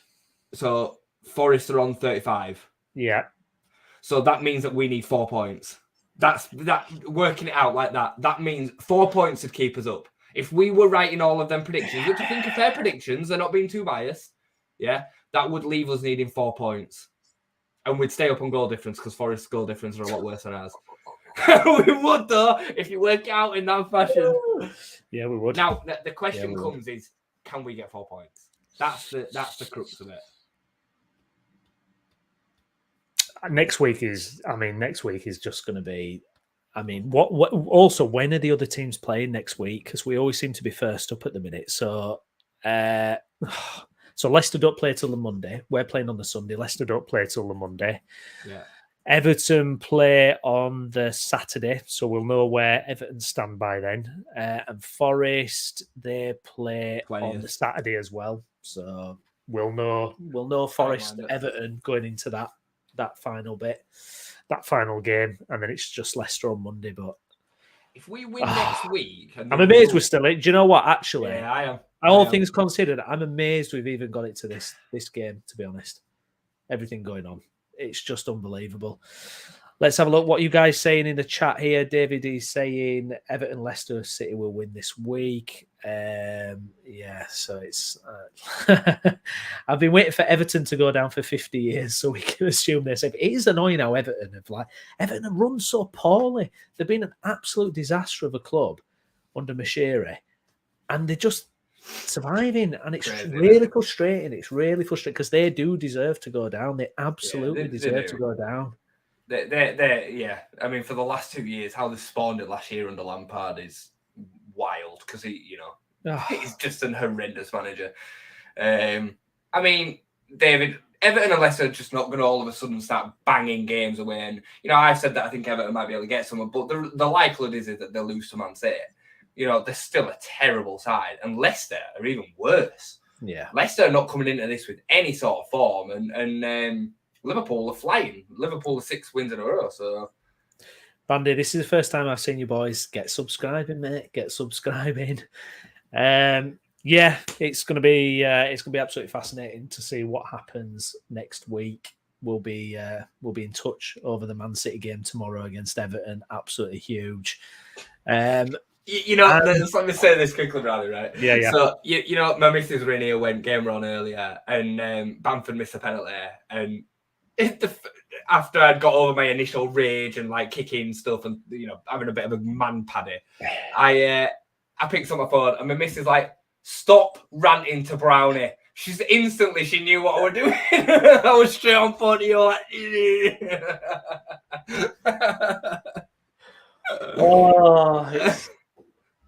Oh my God! I was apoplectic after that Bamford miss. I was honestly. It's one of my top 5 rage moments in football, and I've got millions of them. I've got millions of rage moments, and that was top 5. I was absolutely I went out of the house after. I was looking for the neighbours. I'm sure the neighbours would be calling the police or something after that. It was just absolutely horrendous. Guys, if you could all just like the video, please subscribe to the channel. Me and Jace will be back next week. And we'll just see. We live to fight another day. I don't know how. We're still in it, but depending on how the results go, we'll just see. I think if Leicester do something against Liverpool, i.e., if they got a win, I think that's really bad for us. But surely they're not going to beat Liverpool. Surely they're not going to beat. If Liverpool. we can come out of this weekend with only Forest having, kind of kept pace with us, we will have come out with a point more than we started, a point closer to everybody else. So we just have to hope and pray. I hate this. We deal with his own games. We're a relegation team. That's just the way that it works. We're a relegation scrapper. We need other teams to be more shit than us. So absolutely. Absolutely. That's what we're relying on. That is the Leeds United way. Is somebody else worse than us? God. Bandy, subscribe, boys. Thank you very much, mate. Much appreciated. We'll be back later in the week. We might see what's going on. We might catch up then, or it'll be next week if not. But thank you very much for all your comments. Really enjoyed chatting to all you guys and you as well, Jason. We'll be back next week. Mate. Subscribe, like the video, and we'll see you soon.